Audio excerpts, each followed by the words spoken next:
The role of technology in political processes has become increasingly significant. Now, nowhere is this more evident than in the African continent, where the integration of technology in the electoral process has the potential to revolutionize the way elections are conducted. The continent has faced numerous challenges with unfair electoral processes, election malpractice, vote buying, vote rigging, voter apathy. As we analyze the current state of electoral processes in Africa, now it is essential to consider how we can harness technology to improve these systems and ensure a fair and transparent election going forward. The use of technology in voter education and engagement has the potential to combat voter apathy and increase voter turnout. Through the use of social media, mobile apps, online platforms, political candidates, organizations can effectively communicate their platforms and engage with voters, now ultimately encouraging greater participation in the electoral process. And generally, the aim is to deal with voter apathy and reduce it to the barest minimum. That said, joining us now to have this conversation is Mr. Tidiane Togola, the founder and the CEO to Windy, joining from Bamako, Mali. Thank you so much, Tidiane, for joining us. Thank you very much for having me here. My pleasure. Now, speaking of technology in electoral processes, now we are in a fast-paced, ever-evolving world of technology where people are taking advantage of technological development and advancement. How can technology be used to combat election malpractice, especially in African countries? Because that's like one of the major issues that we have when it comes to electoral periods in Africa. Thank you very much. Talking about technology in election and how we can use it for, to combat election rigging and different things. I think the first element is that technology is a kind of opportunity for citizen in terms of citizen education, voter education. A voter well educated is potentially someone we cannot very easily, profit on. So this is one thing. A second thing also is when we use technology, for example, during the election, the voter registration process, it's much easier to prevent from different type of rigging. For example, people who want to add voter that doesn't exist, we can easily check on this. Another opportunity to help fighting against all those tricks during election process is to use what we call a counting, use the technology for ballot counting process, and also give the possibility for a voter to double check. For example, in Mali and in other countries, what we've seen in the past election, civil society actors and other international organizations make pressure so the government can publish the result online, polling station by polling station. And then based on that, we are able, for example, to double check to see if there is a rigging or not. Also in the election observation process, today observers use a lot of technology, SMS technology, or even internet technology to check what is happening during the election. So, which give good opportunity for people to know exactly what was happening in a specific polling station. Something is very important when it comes to, for example, electronic digital voting using digital machine. Of course, there is no consensus around this for yet, but it's something that also can really help to have much more transparent and to preserve the integrity of the election process. Right. I do like that you mentioned electoral machines and electronic voting systems and all that, because that was going to lead me to my next question. Now, we've had situations where different countries have jumped on the technology trend and used some advancements to make the electoral processes easier. But it goes without saying that there are certain challenges that African countries face, maybe because we're not so equipped yet, or we're not technologically advanced just yet, or we do not have the technical know-how to operate these machines. There are certain challenges that we face on the African continent in terms of using technology in the electoral processes. What are those major challenges that you see that the African country still faces in terms of using technology in the electoral processes?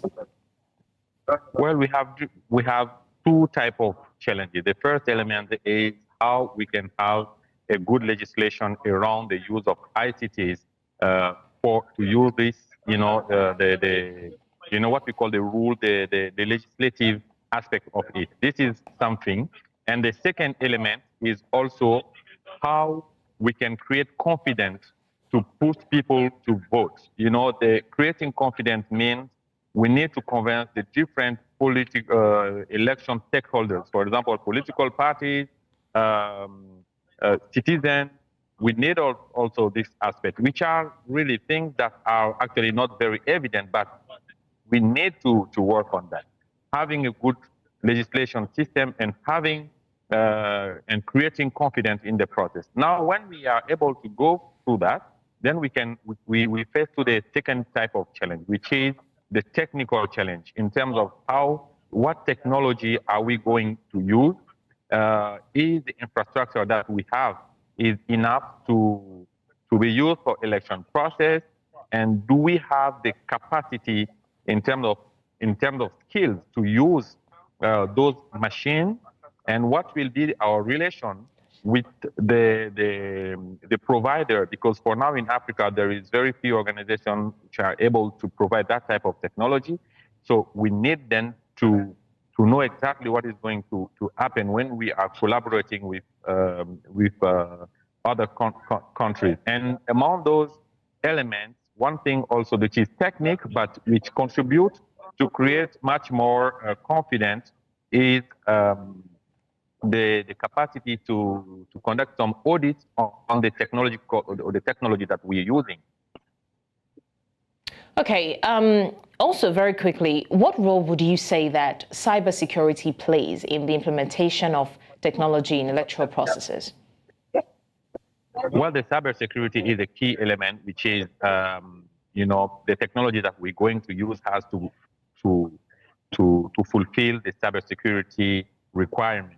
And today, I think most of the organizations who provide the technology will assure that the technology comes with the cybersecurity requirements. But the people who use technology, when we have, for example, servers, and those servers need to be secured enough, and also how we can ensure that our technology doesn't need to go on the global internet, but we should have a kind of intranet where all the communication transaction will go through.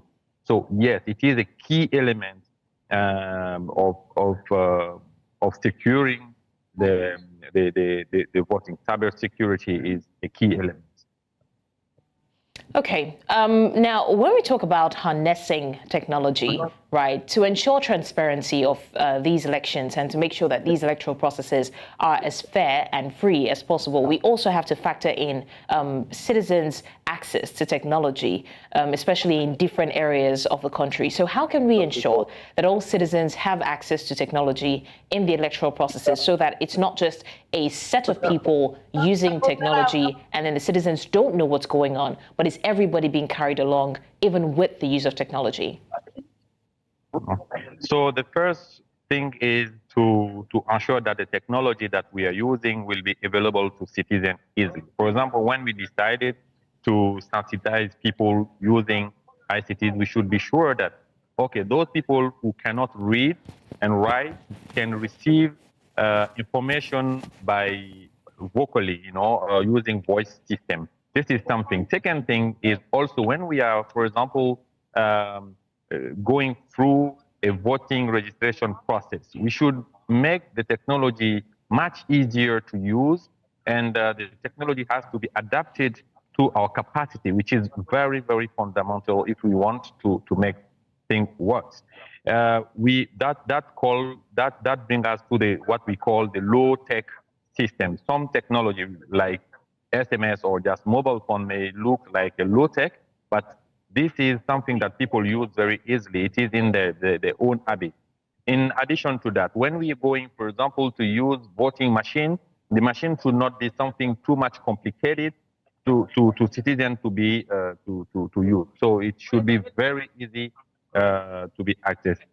This is something that calls the government to take action to have, a good policy of democratizing technological system for the population and educating people to technology elements. For example, sensitization or making certain things free when it comes to election.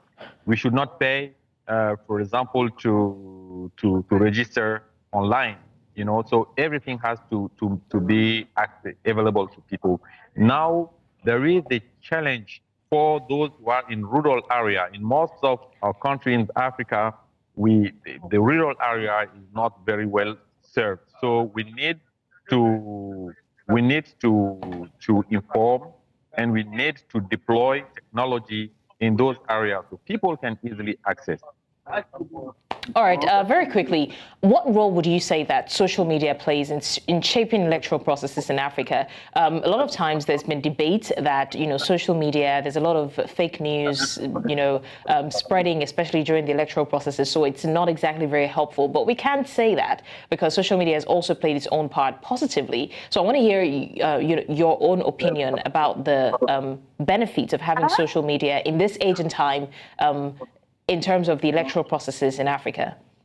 Yeah, social media makes things, make the democracy works, according to me, because social media give the possibility to people to express themselves, to access easily to information, and also even to make pressure on the political leaders and on the candidates. So for me, it gives this key opportunity of giving much more access to the debate. And the second element is with the use of the social media, the population are today able, for example, to raise awareness very easily without paying too much money, and then being able to prevent the security of the voting process himself. And the third element for the social media in terms of the benefit is the information, the global information process that makes it very easy. Of course, we should not say everything is good because it comes with challenges. For example, misinformation or even fake news, it brings this issue, and also it brings even sometimes the question of the security, general security of the election process, or even the question of legitimacy sometimes of the process. For example, if someone creates a fake news on a polling station, for example, and before we can check or before we can say that the election went properly in that specific polling station, sometimes the fake news may take it advance and conduct to other situations. So,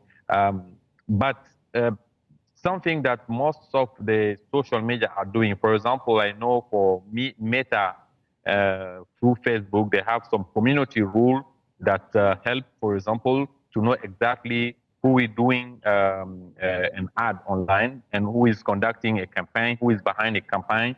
So we know exactly, for example, there is a kind of transparency. Of course, there is need. Yeah. Okay. All right. On that note, Tidiane Togola, founder and CEO to Windy from Bamako, Mali. We want to say thank you for your time with us on the show, and thanks for talking us through the importance of using technology, for the electoral processes. And we do hope that it gets better. Technology is here for our advantage, so I hope that we can leverage on it and use it, the best way possible. Thank you once again for joining us. Thank you very much.